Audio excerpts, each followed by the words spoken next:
あ、タイズインブラッド。血のちぎり。Hello everyone, Owl here, and welcome to A Tithe in Blood. It's a new visual novel that came out, I believe, literally yesterday, about 24 hours ago. And I do plan on continuing Far Away at some point, but for now I want to try this, because it's new, and why not? And let's get into it. Also, as you can see, I've gone back to the PNG Owl. Anywho, let's get into it. Ooh, jingly. Ooh. A Tithe in Blood. This is very pretty. Oh yeah, it might be a Yuri, by the way. Not like a 18 plus Yuri, but, you know. Yaoi? No, Yuri. Yes. It's one of those. Start! Reminds me of the sound effect from, 夏の花は枯れ、秋の葉は落ちる。 Ooh. The flowers of summer shall wither, and the leaves of autumn shall fall. 移ろいゆく世界に、私たちは抗う運命にある。 Against the transient world we are 人間 doomed の永遠の愚行に対して。 to defiance, to the eternal folly of man. Man, that Japanese voice acting sounds so good. そして、冬の雪が舞い降りる。 Doshite. And so the winter snow falls. Oh, and it turns to blood. Well, that's probably not a good thing. Nah, we're fine, we're fine, we're fine. Oh, I already love this music. Oop, let's scooch over a bit. One unremarkable student among many. Meet Honaka for the first time. A terrible chill hangs in the air, the season proving bitter as it so often is here. On this cold day, a great throng of students slowly shuffles through the piled snow of the university grounds, the day's lectures finally over. Some gossip freely with friends, while others fawn over their partners. Most, however, stroll silently.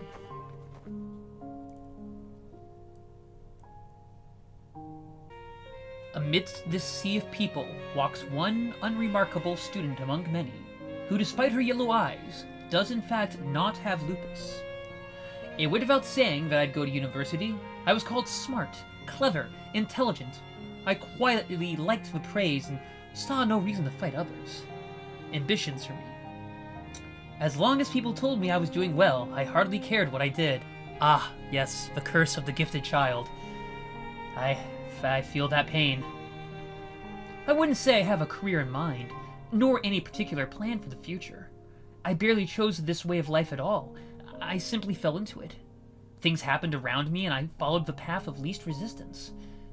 I never considered what would happen when I had to think for myself. Good golly. The train rattles and shakes as it trundles along the desolate city outskirts. The air inside stifling from the heaters. The seats always fill before I get on, so standing for the awkwardly long ride has become normal by now. When I used to take the subway, I would lean against the doors, even though they say very clearly, do not lean against the doors, but that would be like the only comfortable place to stand up. Unless you wanted to grab the handrails and... in New York? No thank you. With little else to do, I stare out the train doors. My thoughts soon turn inward, as they so often do in quiet moments. Not needing to study a day of high school has paradoxically made university all the worse. Yep. Faced with more difficult problems, and never having needed to work at understanding something before me, I found myself restless. Holy crap, this is me. In elementary school, I got everything. And then I went to middle school, and it was like, nope. And I never picked up any study habits, because I never needed to, and... Oigevalt. Moving on. One might turn to friends for support, but my nature seems to drive others away. I always got on better with teachers than other students in any case. The city outside becomes distant, its glass buildings reflecting a giant sky, a giant gray sky, in fact. The only color to be seen is that of the bright red Sapporo TV tower, its wireframe girders beaming through the white snow. This game sponsored by Sapporo beer. Delicious. We're not sponsored. We are not sponsored. Not having traveled outside of Hokkaido, it's difficult to view life here in an objective sense. That remoteness hasn't hurt the city, though. having every convenience one could hope for despite its distance from Tokyo. The snow season has brought the annual increase in tourists with it, a topic of some debate given the fuss and crowding they cause. The hotels and snowfields continue their trade, though, as while Sapporo may be the capital of Hokkaido, their money is still sorely needed. Cranes work... Let's just scooch him over a bit. There you go. Scoochy scooch. Cranes work day and night to build new apartments, the city's population ever rising. The bustling train station is one of the most modern in the country, a landmark of glass outside and high technology inside. Even the trains themselves are kept in eerily perfect condition, as if every trip were the first of the day. Ooh. Sapporo never stops changing in order to keep up, as if locked in a rivalry with Tokyo's modernity. Is any of this right? I couldn't really say. Like me, everyone keeps going about their day in this ever-changing city, even as the past disappears around us for modern developments, new businesses, and more money. That place, now passing by the train window, is where I was born, and where I expect to die. Perhaps it's fate that I live in this grayscale city. So fitting is it for someone like me. A bird in human form. Oh, that's pretty. The walk from the station to my house is thankfully much shorter, though the idea of selling it and getting an apartment closer to school is something I've considered more than once. Having passed the local cemetery on the way, I enter.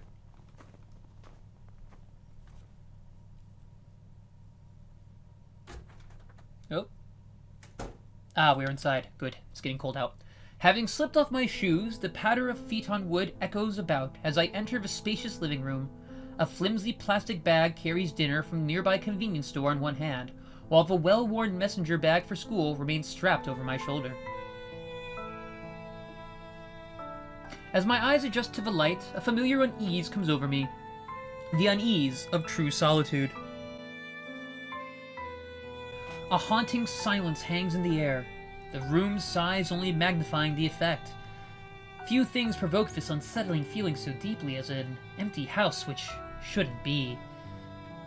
With my money largely going towards university fees and keeping the house, most of the rooms have been neglected. The table before me might appear a stately wooden construction, but the lie is exposed by the veneer having flaked off a corner, exposing cheap particle board. I'll go to a furniture store and replace it sometime, I think to myself as I hang my coat and bag. Of course, sometime is vague enough that I can rationalize away the time is never coming.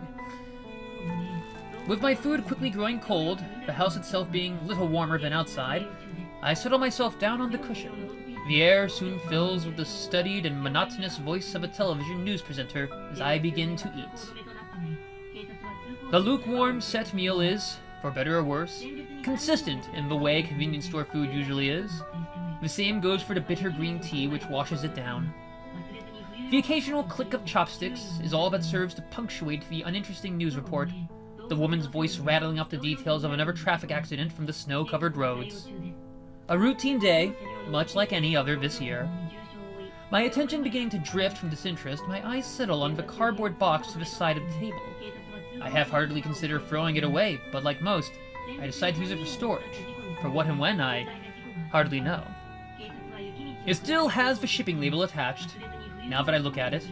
To think that one thoughtless order of an otherwise nondescript book from some second-hand store would change so much of my life. The idle thought confirms my plans for the evening.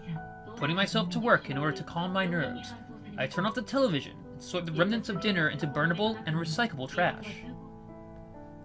With that, I take a long breath and head to the study. Even as I walk up the stairs, I become acutely aware of the sensation from the bandages of my left arm, a now permanent reminder of this grim pastime. A lavish room is revealed as I enter, the musty smell of books and old furniture hanging in the air.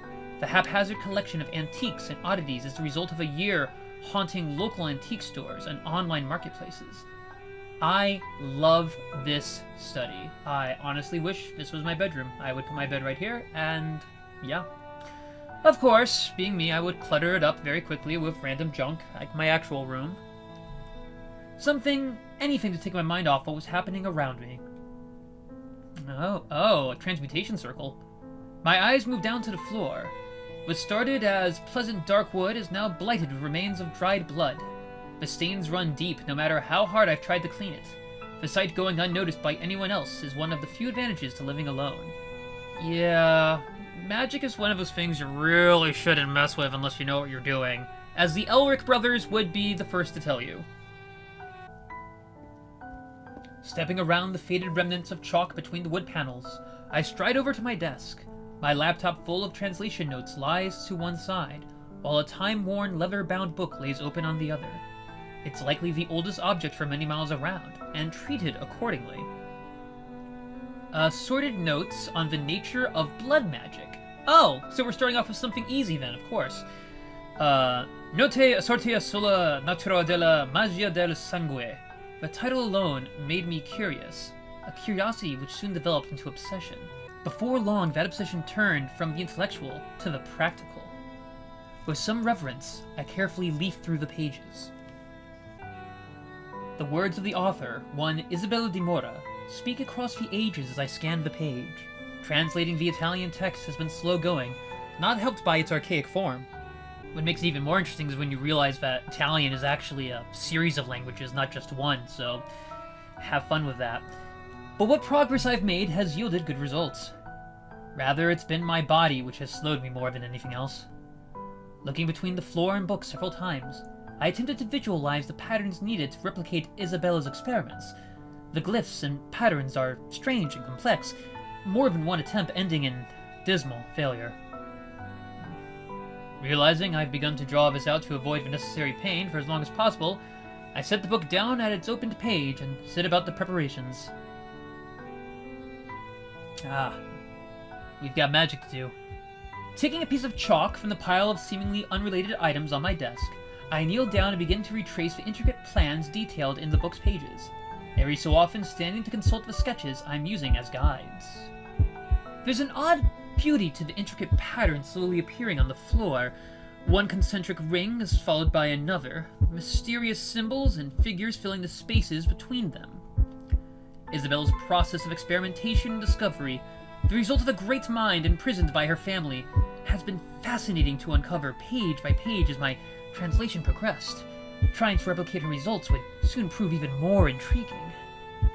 Slowly but surely, the detailing comes to an end, and the last of the lines meet.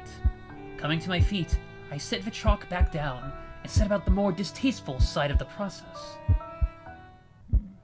I suppose it requires blood, if it is in fact blood magic. My heart racing, I pull up my left sleeve to well above the elbow, revealing the blotchy, cream-colored bandages stretching down a good portion of my arm. There's a strange feeling in keeping something hidden despite being surrounded by oblivious others.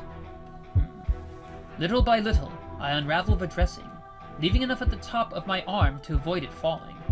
As the skin beneath is revealed, one dark red line after another blights the pale flesh around it. Some have already scarred. Soreness and itching remind me of their presence. I'm trying to think, would there be any better place to cut yourself if you needed blood? The hand would be more noticeable, and as she is a student and has to write a lot, I guess that would be a pain in the butt, even if that's not her non-dominant hand. The fingertips have all the nerve endings, and that's especially painful, and as she has to type. Yes, I suppose across the wrist is probably the most convenient spot. Reaching to the desk, I take my knife in hand. The blade is nondescript by choice, bought along with random items I didn't need to avoid arousing suspicion. Bring it to my arm, I hover above a spot below the last cut, in hopes of not interfering with its healing. Smart. Then again, some people cut the same spot over and over again because if it's already there, then it's easier to break open. Whatever. I'm no blood mage. But I trust that the OP knows more than me. My heart begins racing as the knife settles against the skin. The sound of my breathing is maddeningly loud as it reverberates around the room, becoming ragged. My knuckles whiten as I clutch the knife's cold metal handle in my shaking palm. I'll dearly hoped this inhumane act against myself would become more natural, but even now my instincts scream at me to stop. Instinct isn't so easily snuffed out. This is true. As the moon's light glints off the cold, utilitarian blade, I press the tip of the knife to the side of my arm. Splash. In one precise motion, I overcame my body's pleading and forced myself to slice the blade across. Pain lances through my body and mind, the gritting of my teeth the only thing stopping my painful whimpers from escaping. The tool's job done, I throw it to the ground and clutch my arm tightly. Dark crimson fluid seeps from the open wound, soon flowing freely down my arms and over my hand. Crouching down, I put myself to work to pull whatever attention I can from the wound. Putting my hand out before me, I straighten my index and middle fingers as thick, warm blood begins to drip from them. Trying my best to minimize my nervous shaking, the chalk outlines soon turn red as I trace them out at a slow but steady pace. I have to take this carefully, I remind myself. My body can't afford to do this often. Every attempt meaning days of recovery. I'm already weak, and the winter's efforts hardly help. At last, the last of the white chalk turns to a wine-dark red. I stand once more and glance about. The moonlight reflects off the fresh blood, a slow trickle still dropping to the floor from my arm. A certain dissonance strikes me, between the messy red splattern strewn across the floor and the intricate Byzantine patterns they form. Or Byzantine, I've heard it both ways, but Greek. The panicked thought of this being some descent into madness briefly passes my mind. What madman, what crazed murderer could stand in such a spectacle and think themselves sane? Me, rather than fear such thoughts, I treasure them as I close my eyes shut. They're confirmation that I've not yet lost my mind. I can still see this from the outside. I'm still human. For now. As the book says, I concentrate on imagining the symbols and patterns around me in my mind. My emotions begin to shift and ebb. My nerves somehow become sweeping along in a strangely calming sensation. Oh my. As if caught in a river, my thoughts begin to flow. Rather than fight it as I did first, I allow the slow and uneasy trickle to take me, surrendering to the movements in my mind. Some are pleasant, others horrendous, but all prove fleeting and impermanent. Oh. What was a river soon becomes a torrent, identifiable memories and concepts becoming abstract and indistinct. Thoughts, feelings, sensations all merge together in a surging rush, all physical sense of my body long gone as every emotion pours through me at once. In the swirling and flowing mass, the bedrock below it all begins to sway in the swelling flood. My sense of self nudges and rocks at first, held by the deepest roots. Yet little by little, against the surging flood,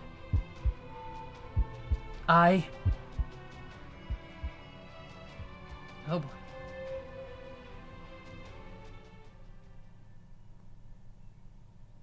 Oh, the soft grass gently presses against my cheek, the dew of early morning contrasting to the sun's warmth. My eyes slowly open, but my body feels too heavy to move.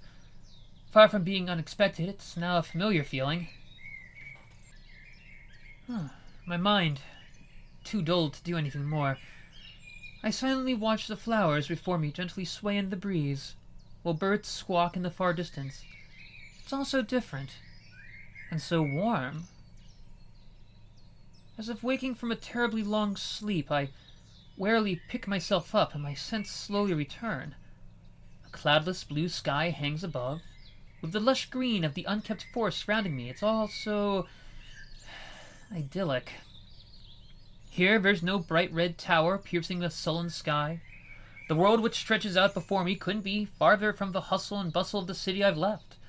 The warmth of spring and its many scents confuses my senses, jarred by the shift from the cold winter's night I'd left. The only blemish on the scene is a column of faint smoke from workshops in the far distance, peeking above the tree canopies.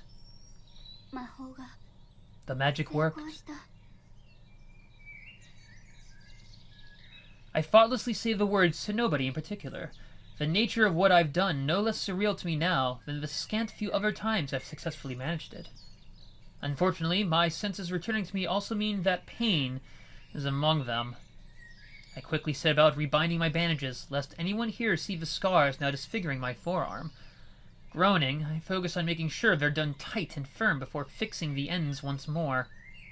As much for myself as for others, I roll my sleeves back down afterwards to avoid the temptation to look. Adjusting my glasses and dusting myself off with my uninjured arm, I set off towards the town ahead.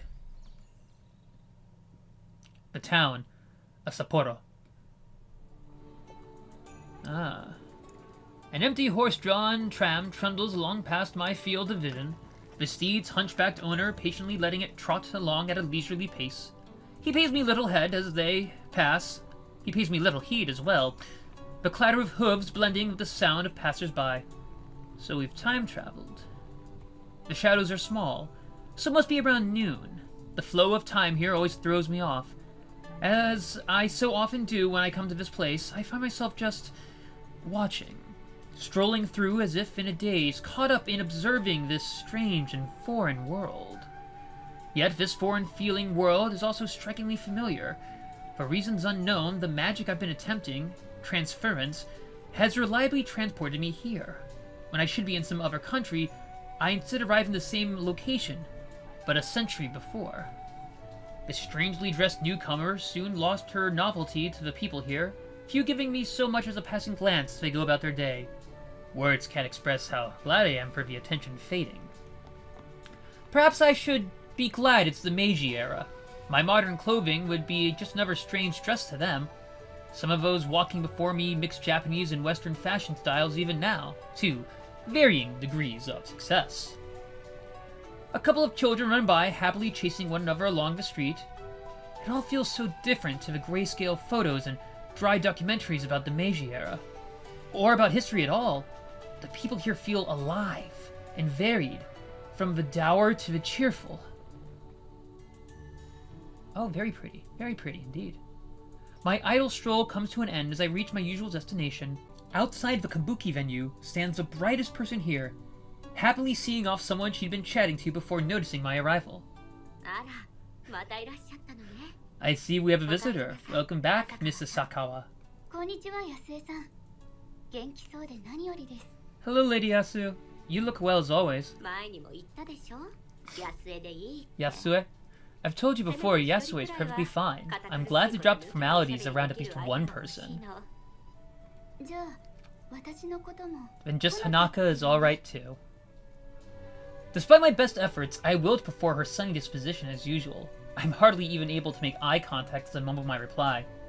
Yasue takes the comment in stride, her cheeks hinting at the smile hidden behind her fan. My arm suddenly aches from my wound, causing me to reflectively reach over and clutch it. Such pain is a constant reminder of the cost to get here. The tithe a normal person has to pay to mimic the magic afforded to mages. Oh. True mages, such as Yasue. Her magic is no less amazing to watch now as when I first saw it. With mages so few in number in the normal world, and those that do exist keeping a low profile, I am in some ways blessed to meet one who uses their abilities openly. 大丈夫？ Are you alright? 大丈夫。 I'm fine. I'm just tired. Accepting my waving off of her concern, Yasue turns to begin walking, casting a glance between her to invite me. I quickly step up alongside as she begins to slowly stroll the streets, stealing the occasional furtive glance at the woman as we go. While she is a pretty person in general, I've never quite been able to place her age. I may be terrible at guessing such things normally, but it's her hair which throws me off entirely. I'd call it bleached white, but it looks natural, despite her youthful face. The Steve Martin syndrome. Finding myself self-conscious, I run a hand through my bangs to neaten them, before adjusting my glasses just so. I'm not particularly good at things like fashion, but for this one person, I want to put in some kind of effort. Where are you headed? Nowhere in particular. The day's performance is over, so I thought to have a stroll to wind down. While I appreciate the company, do tell me if you tire. I'm well aware you try to hide it, but I have noticed the toll these adventures take on you. She does her best to make the remarks as gently as possible, but her point is made. I had been hoping she wasn't troubled over such things, but it's hardly the first time she's seen right through me. It feels so surreal. It's hard to believe this is how my own city looked a century ago. I'm sure we all must look rather quaint to someone so far in the future. What brought on this line of thought? Just thinking back to when I first arrived here. You were like a little lost kitten back then. Not quite the image of who I thought might find this place. Yasue punctures her observation with a churlish laugh, raising my spirits. As we head onto a side street, Yasue stops to greet a friendly hauler walking by.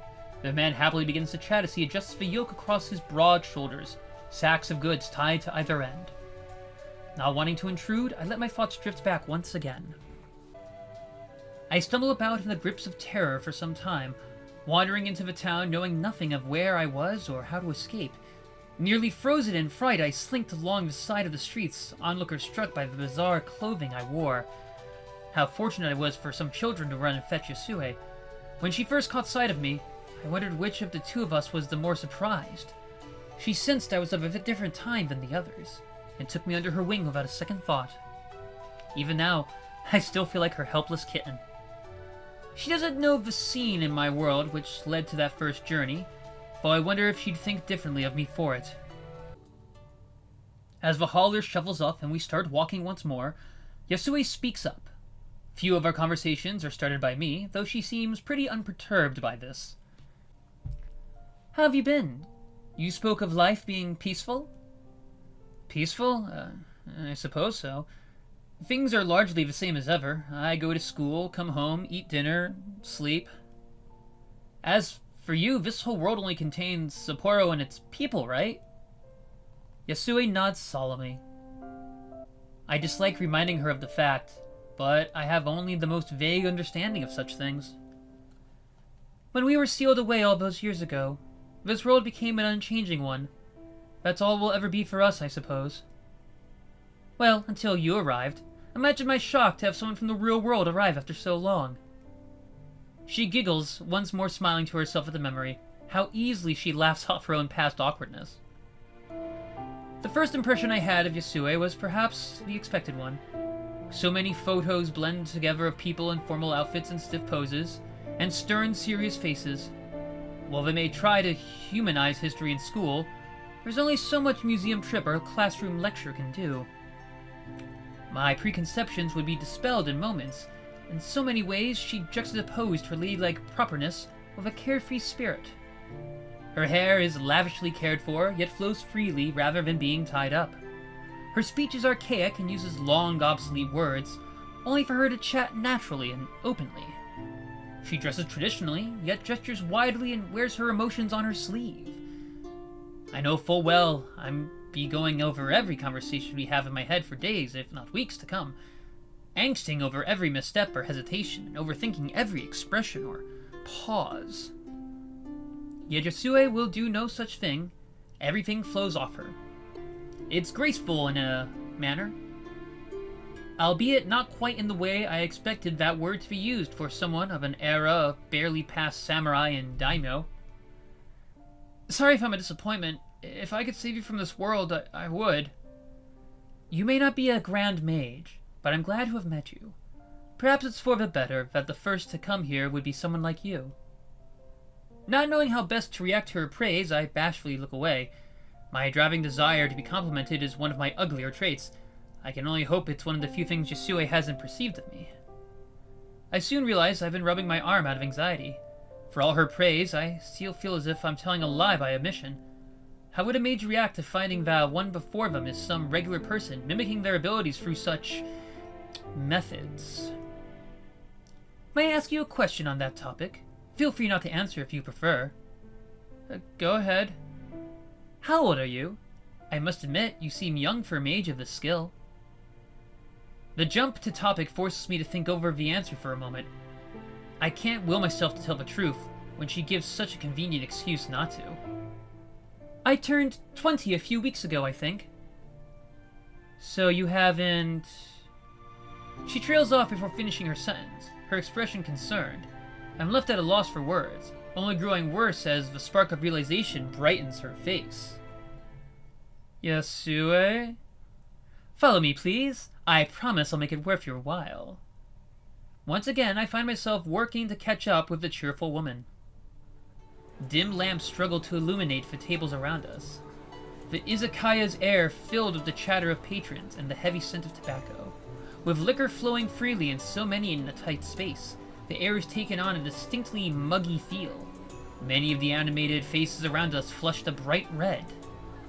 My gaze rests on the waitresses skittering from table to table, dainty feet in sandals, tapping quickly to keep up with the pace of orders. It's a little uncanny. Everything about the experience is so close to a normal restaurant, yet just different enough to throw me off. As always, I do my best to avoid accidentally catching the eye of anyone in particular. Yasui does no such thing, instead looking at me with an indulgent smile.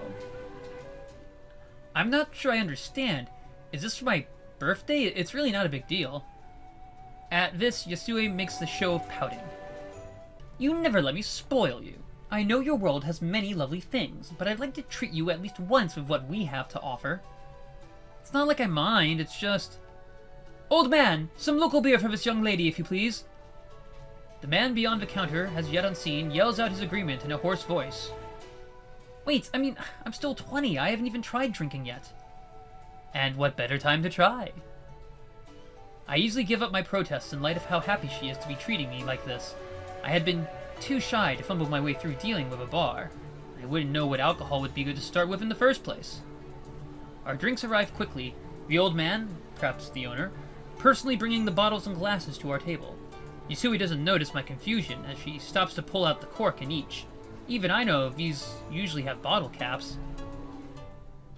40 sen, thank you.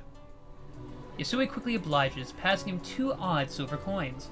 This is the first time I've actually seen sen being used. Regardless, the man cheerfully takes them before hobbling back off past the curtain. I hadn't taken her for a beer drinker, but she's clearly looking forward to this, more than I as she gives an eager smile. Trying to paper over my confusion, I quickly take one of the bottles in hand, supporting it in one hand and tipping with the other. I gently pour the amber liquid into the cup, now held by my senior's delicate, spindly fingers. Yasui returns the gesture soon after, an inviting, thick, foamy head forming on the glass I cradle.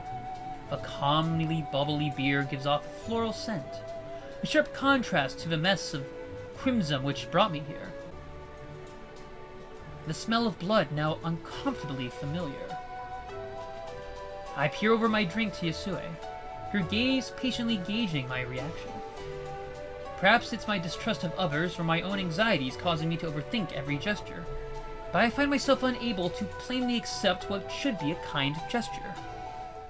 Is it really okay to treat me to all this? I feel like I've done nothing for you, but you keep treating me so nicely.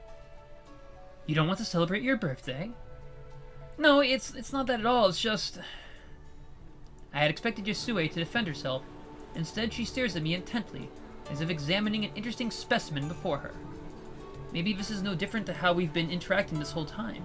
Another of her elaborate plays, but this time without a script to hand. Each of us left to take our cues from the other, judging and moving in step with the other. As a particularly rowdy patron gives us a boisterous laugh beyond us, Yasui smiles and closes her eyes in defeat. Perhaps I've been coming on too strong. I apologize. I've spent so long without new company that I'm slightly terrified that I might lose you at any moment. Of course she'd be scared. She'd been sealed away for so long. Everyone here has been. But I am important enough to Yasui for her to feel that way about me, even if it's only by circumstances, oddly nice. It's been so long since I felt needed by someone. The least I can do is appreciate her generosity. Then, I'll make you a promise. I'll always keep coming here, and as often as I can. I mean, that as a student, as well. This world's practically a time capsule of history, after all. So please share this drink with me, not for my birthday, but to agree on that promise. Her smile is enough of an answer, the pent-up tension in my body releasing. An odd sense of purpose sparks inside of me, the first time I've perhaps felt in my life. With that, we both lift our glasses to our lips and take a long sip. In the end, I only had a few sips of the bitter stuff. Thankfully, Yasui was only too happy to oblige in drinking both our bottles, and a couple more besides. It seems the taste of alcohol will take some getting used to. I had heard that drinking before evening is odd, let alone at noon. Yasue seems to hardly care though, her face now flushed and gestures decidedly more animated. Of all the images I had of a lady from the Meiji era, a joyful, carousing woman skipping past me isn't one of them. As she gives me a slightly uneven smile, I offer a polite bow. Thank you, Yasue. Today's been fun. Sorry for not having more. Drinking will take some building up to. If I can muster the courage to have another. I'd be delighted to join you if you do. Perhaps it's the drink or simple tiredness, but I find the corners of my mouth lifting. Just a little. I wonder if the stupor will last in the real world, now that I think of it. The passing thought only reminds me of the greatest lie. Perhaps it's genuine honesty after hearing her own, or the drink making me less inhibited. But I want to tell her the truth. Yasue, there's something I want to tell you. The reason I can't help you escape isn't just that I don't know how, it's... I'm not a mage, Yasue. Not like you. I'm just... another person. But if that's the case, how did you... As I glance about at the people going about their day around us, Yasue senses my want for privacy. Come, follow me. After a fair hike well beyond the town's limits, we arrive at the edge of the forest surrounding Sapporo. There's a peaceful serenity to this place that I've yet to find in my own world. Please, tell me what's worrying you. Whatever it is, Honaka, I accept it. The fact she cares should make me feel happy, but it stings my heart so. She doesn't know. She couldn't know. Taking a long breath to steady myself, I look down in shame and pull my left sleeve upwards tug by tug.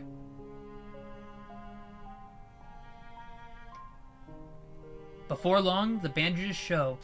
Their length chases further and further up my arm, the beige gauze discolored by a blotch of bright scarlet. Fresh blood has pooled by now, the wound still proving sore as my sleeve drags over it. As I dare to look up at Yasue, the woman wears a mournful expression. It's striking compared to her gentle demeanor. What have you done to yourself? I'm not that sure of how it all works, to be honest. I found a book which someone wrote a long time ago about how a normal person could summon magic, like a mage does, by second nature.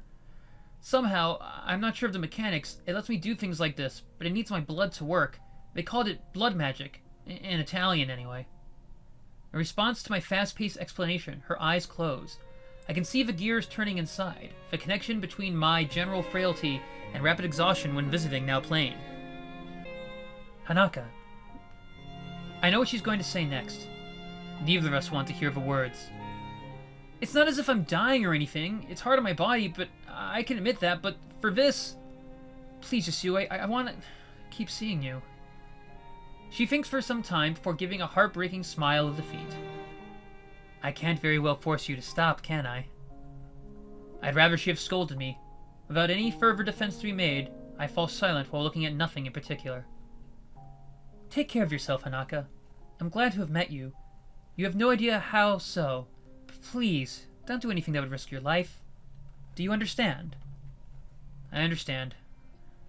I'm sorry to have worried you. As I scuff my feet on the grass in angst, I notice Yasue's shadow moving nearer. By the time I look back up, my body freezes at how close she's come. Without a word, she reaches out with those long, dainty fingers and grasps the corners of my glasses, subtly evening their position on my face.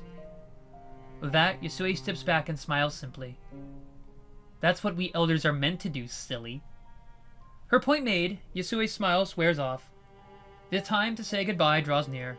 When the next visit will be is difficult to say, but the fact it will be certain, well, is certain. I'm not sure if it's imagined or not, but I feel Yasue has become more comfortable with that fact. Understandable for a mage seeing their first visitor in 100 years. Take care, Hanaka. Thanks. I'll see you again. Gonna bring you back to the past. Oh, my head presses to the hard wood beneath, its cold surface rousing me. This does not look good. Blearily opening my eyes, I let myself stay in place as my senses slowly return to me. The smell of musty books, chalk, and blood plays on my nose, the scent making an unpleasant concoction. My body feels impossibly heavy. The stupor seems to be gone entirely, lost to the world I just left. But the experience of transference takes a heavy toll on my strength. Forcing myself to stand, I stagger to my feet with a hand on my desk for support. I find myself unable to do anything but stand idle in the cold, empty room. My tired eyes stare blankly out the window, the moon's dim light reflecting off the bare branches of winter. Silence hangs in the air, moonlight illuminating motes of dust floating in the evening's darkness. My head feels empty, no matter how hard I try to form so much as a fleeting thought. Simple exhaustion, I tell myself. With little desire to do anything else, I begin to walk to the bathroom before settling in for the night. The floor still bears the scars of my work, the book which started it all laying open amid a disorganized desk. I'll get some cleaning supplies and wash off some of this mess, I think to myself. Sometime.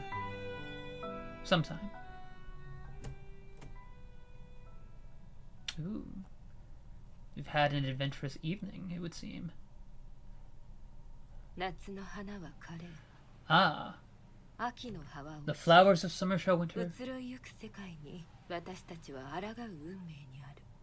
人間の永遠の愚行に対して、そして冬の雪が舞い降りる。 Yes, that.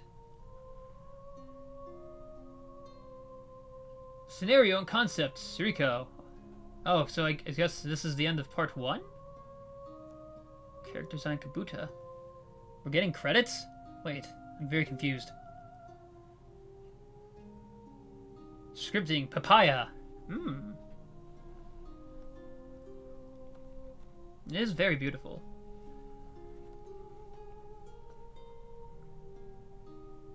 And very sad. お願い、もう来るななんて言わないで。安江にもっと会いたいの。この世界に初めて来たのがむしろほのかのような人でよかったわ。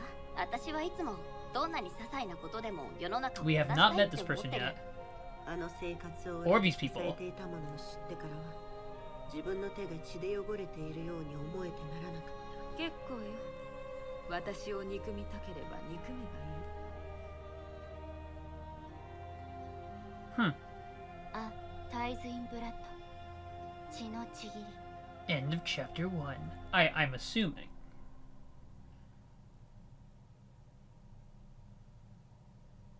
Right? I'm very confused. Ah, Act 1, Scene 2. Okay, yes, so we can end it there.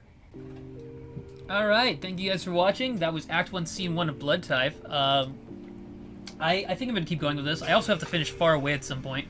I'm very bad about finishing games, but I'm trying to change that. Hey man, it's the ADHD, the anxiety, the OCD. Ah man, I'm just a jumbly bunch of letters here. But if you liked what you saw, and I liked this, please like, share, and subscribe. If you didn't like what you saw, please like, share, and subscribe anyway, because why not? Alright, thank you guys very much for joining me, and have an excellent day. Mwah!